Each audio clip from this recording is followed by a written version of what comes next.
हरे कृष्णा। राधे राधे। आज सुनेंगे कार्तिक महात्म्य अध्याय 34। उदापन का पूर्ण विधि विधान बतलाने के बाद सूत जी बोले, हे ऋषियों, यदि किसी में उदापन की सामर्थ्य न हो तो कुछ ब्राह्मणों को भोजन करा दे।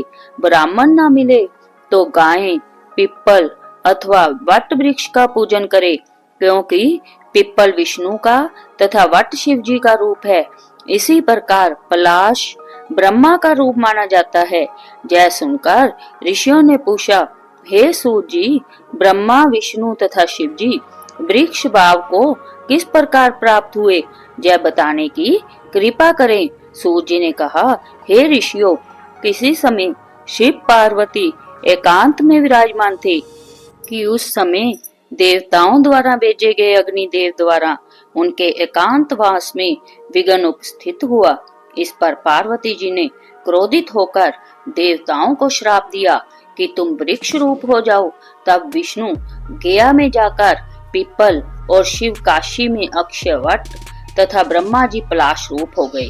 बस तभी से पिप्पल तथा वट वृक्ष का पूजन होता है।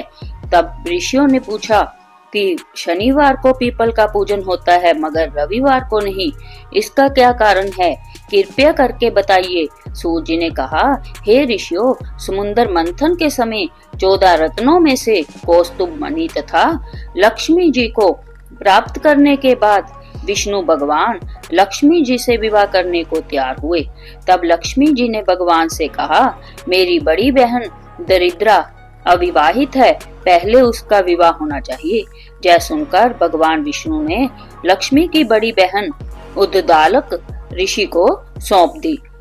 यद्यपि दरिद्र का रंग काला, नेत्र लाल तथा बाल बिखरे होने के कारण कुरूपा थी, तथापि भगवान की आज्ञा मानकर उद्दालक ऋषि दरिद्रा को अपने आश्रम में ले आए। आश्रम में आकर दरिद्रा ने देखा कि वहाँ वेद पाठ तथा हवन हो रहा है। जय देख उसने मुनि से कहा, मैं ऐसे स्थान में रहने की बजाय उस स्थान में रह सकती हूँ जहाँ चोर, जुआरी तथा ब्राह्मणों का अपमान करने वाले रहते हो।